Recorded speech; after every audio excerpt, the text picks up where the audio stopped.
देखो रसीदा, अफसोस मत करो, बस 3-4 महीने की ही तो बात है। तुम अपना और बच्चों का ख्याल रखना, ठीक है ना? पर आपका जाना जरूरी है क्या? हम रूखा सूखा जैसा मिलेगा खा लेंगे, लेकिन हमारा परिवार एक साथ रहे ये ज्यादा जरूरी है। रसीदा, तुम तो जानती ही हो कि अशरफ मियाँ को मणिपुर में एक बड़ा ठेका मिला है। उन्हें लकड़ी काटने के लिए मजदूर चाहिए और वो पैसे भी अच्छे दे रहे हैं। मौका अच्छा है, अगर 2 पैसे ज्यादा कमा लूंगा तो बुरे वक्त में काम ही आएंगे ना।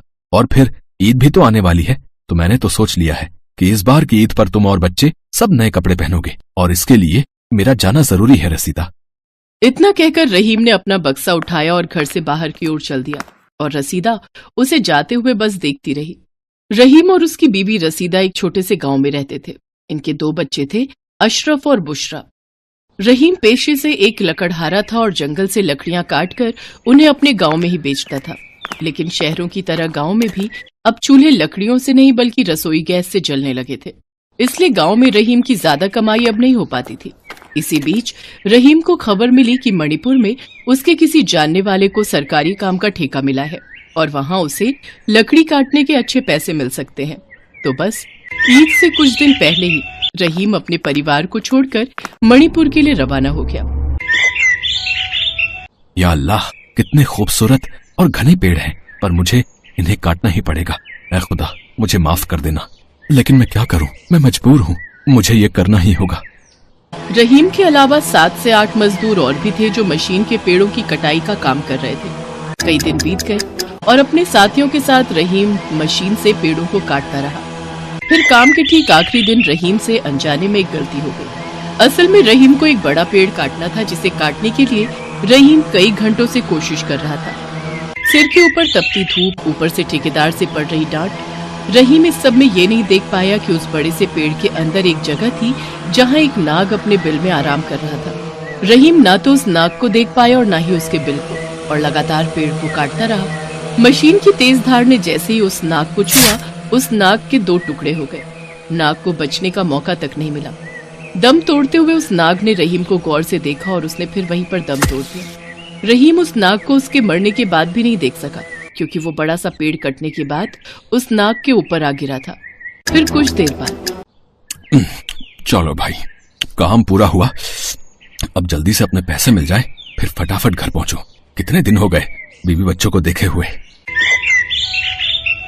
रहीम ठेकेदार से पैसे लेकर अपने गांव वापस जाने लगा। घर जाते हुए वो बहुत ही खुश था और जल्द से जल्द अपने परिवार से मिलना चाहता था। लेकिन वो नहीं जानता था कि अनजाने में ही सही, पर उसने एक दूसरा परिवार उजाड़ दिया था।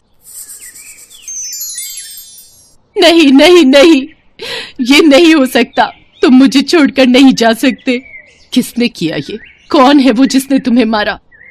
रहीम के हाथों जिस नाग की मौत हो गई थी वो कोई साधारण नाग नहीं, बल्कि एक इच्छाधारी नाग था, जो मरने के कुछ देर बाद ही अपने असली स्वरूप में आ चुका था। इस नाग की नागिन थी ये हिना, जो खुद भी एक इच्छाधारी नागिन थी। अपने नाग की मौत उसे बर्दाश्त नहीं हो रही थी। उसकी आंखों में बदले की आग जल रही थी। हिना ने फौरन अपने नाग की आंखों में झांक कर देखा और फिर अगले ही पल वो जान गई कि उसका कसूरवार कौन है। नाग की आंखों में रहीम की तस्वीर देखने के बाद अब हिना का बस एक ही मकसद था, रहीम को मारकर उससे बदला लेना। तू जो कोई भी है, मैं तुझे नहीं छोड़ूंगी। तूने मेरी दुनिया उजाड़ दी, तू चाहे जो भी हो, मैं तुझसे बदला लेने आऊंगी। धरती पाताल कहीं से भी तुझे खोज निकालूंगी मैं। रहीम अब मणिपुर में नहीं था, इसलिए हिना के लिए उसे ढूंढ पाना बहुत मुश्किल हो रहा था। ऊपर से हिना सिर्फ रहीम का चेहरा पहचानती थी, इसके अलावा वो रहीम के बारे में कुछ भी नहीं जानती थी। लेकिन हिना ने हार नहीं मानी। वो रहीम की तलाश में भटकती रही। उसने रहीम के चेहरे को एक बड़े से पत्ते पर उकेरा और उसी के सहारे उसे ढूंढने लगी। बदले की आग में सुलगते हुए हिना को 3 साल बीत गए और फिर एक दिन हिना को आखिरकार रहीम का पता लग ही गया। तो यहाँ छिपा बैठा है तू, मेरा घर उजाड़ कर अपने घर में आराम फरमा रहा है, लेकिन अब बस, अब तू भी मौत की नींद सोएगा जो मेरा नाग सो गया।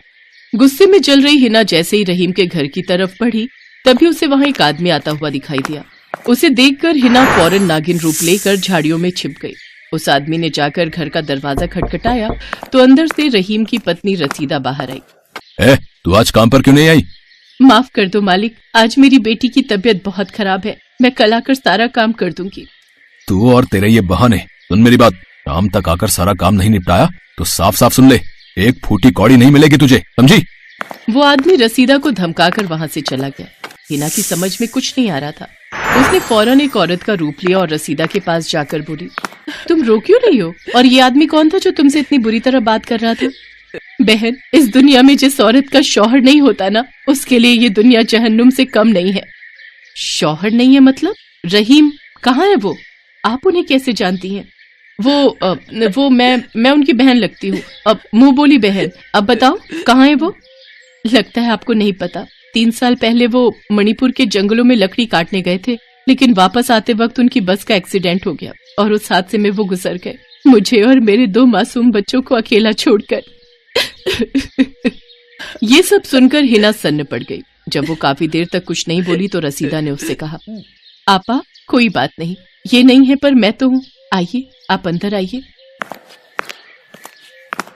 हिना ने देखा कि उस छोटी सी झोपड़ी में रहीम की फोटो सामने वाली दीवार पर टंगी हुई थी और उसी के नीचे बुशरा बुखार से तप रही थी और छोटा अशरफ उसके माथे पर ठंडे पानी की पट्टियां रख रहा था। रसीदा जैसे ही हिना के लिए पानी लेने मुड़ी तो हिना फौरन वहां से बाहर आ गई और बहुत दूर एक सुनसान जगह पर जाकर जोर जोर से रोने लगी। अब मैं क्या करूं? मुझे जिससे बदला लेना था वो तो पहले ही मर गया। अब मेरे नाक को इंसाफ कैसे मिलेगा? मेरे कलेजे को ठंडक कैसे मिलेगी? अब कैसे? हिना बस रोए जा रही थी, तभी उसके कंधे पर किसी ने हाथ रखा और कहा, सिर्फ बदला लेना ही किसी की जिंदगी का मकसद नहीं हो सकता बेटी। आप कौन है? हम तो फकीर हैं, अल्लाह के बंदे हैं। आप नहीं जानते क्या गुजरी है मेरे साथ। पीरों फकीरों से कुछ नहीं छिपता मेरी बच्ची। तुम बदले की आग में जल रही हो। तुम्हारे हमसफर की मौत हो चुकी है और मैं तो ये भी जानता हूँ कि असल में तुम एक नागिन हो। फकीर की बात सुनकर हिना चौंक गई और फिर वो बोली, बाबा मुझे राह दिखाइए। जिसे मैं मारने आई थी वो तो अपनी मौत मर गया। अब आप ही बताइए मुझे चैन कैसे मिलेगा? बेटा, तेरे शौहर की मौत कोई कत्ल नहीं था, वो सब अनजाने में हुआ। रहीम को तो मालूम भी नहीं था कि वो जिस पेड़ को काट रहा था उसके अंदर तेरा नाग बैठा था। मेरा यकीन कर बच्ची, वो तो एक भला आदमी था, उसने जानबूझकर कुछ नहीं किया। बाबा, पर मैंने तो। तुमने अपने नाग की आंखों में रहीम की तस्वीर देखी होगी, क्योंकि तुम्हारे नाग को भी लगा होगा कि रहीम ने जानबूझकर उसे मारा है। तो अब मैं क्या करूं? आप ही बताइए बाबा, मेरा मन कैसे शांत होगा? एक रास्ता है, थोड़ा मुश्किल है, लेकिन उससे तुम्हारे मन को बहुत शांति मिलेगी, ये तय है। बोलिए बाबा, क्या करना चाहिए मुझे? बेटी, तू भी बेसहारा है और रहीम की मौत के बाद से रसीदा और उसके बच्चों को भी किसी का सहारा नहीं है। वो दोनों मासूम बच्चे यतीम हो गए हैं। रहीम अपने परिवार से दूर इसीलिए गया था ताकि उनकी ईद अच्छे से मने, लेकिन जो कुछ हुआ उसके बाद से उस घर में ईद मनी ही नहीं। तो मेरी बच्ची, जा और जाकर उनका सहारा बन जा और इस बार अपनी और उनकी ईद मुबारक कर दे मेरी बच्ची। इतना कहकर फकीर वहां से चले गए और हिना गहरी सोच में डूब गई। फिर उसी शाम, रसीदा बाजी, कहाँ हो आप? अरे आपा, आप कहाँ चली गई थी? मैं तो आपके लिए बस कुछ जरूरी काम याद आ गया था। अच्छा, बच्चे कहाँ हैं? जरा बुलाइए तो। वो अंदर हैं, आप आइए ना। हिना रसीदा के साथ घर के अंदर गई, जहाँ बुशरा अभी भी बुखार में पड़ी थी। फिर हिना ने जैसे ही उसके माथे पर हाथ रखा तो उसके जादू से बुशरा का बुखार तुरंत उतर गया और वो तुरंत बिस्तर से उठकर अपने भाई अशरफ के साथ खिलखिलाने लगी। रसीदा के लिए ये सब चौंकाने वाला था और फिर, कमाल है आपा, आपके छूते ही ये तो बिल्कुल ठीक हो गई। अब आपा, ज्यादा कुछ तो नहीं है मेरे पास, लेकिन फिर भी बताइए ना मैं आपके लिए क्या कर सकती हूँ। बस ये सामान पकड़िए, इस थैले में अशरफ, बुशरा और आपके लिए नए कपड़े हैं और ये सेवई और मेवे हैं। और हाँ, रहीम भाई की खातिर आप ये पैसे भी रख लीजिए। इन पैसों से कोई काम धंधा शुरू कर लेना, ठीक है? बस इतना ही चाहती हूँ मैं। बहुत बहुत शुक्रिया आपा, खुदा गवाह है, आप फरिश्ता बनकर आई हैं हमारे लिए। कोई बात नहीं रसीदा, अच्छे से ईद मनाना और मेरे लिए सेवई बनाकर जरूर रखना। अब मैं चलती हूँ। इतना कहकर हिना वहां से चली गई। अब उसका मन बहुत हल्का था। उसे कहाँ जाना था ये तो वो नहीं जानती थी, पर आगे क्या करना है ये वो अच्छे से समझ चुकी थी।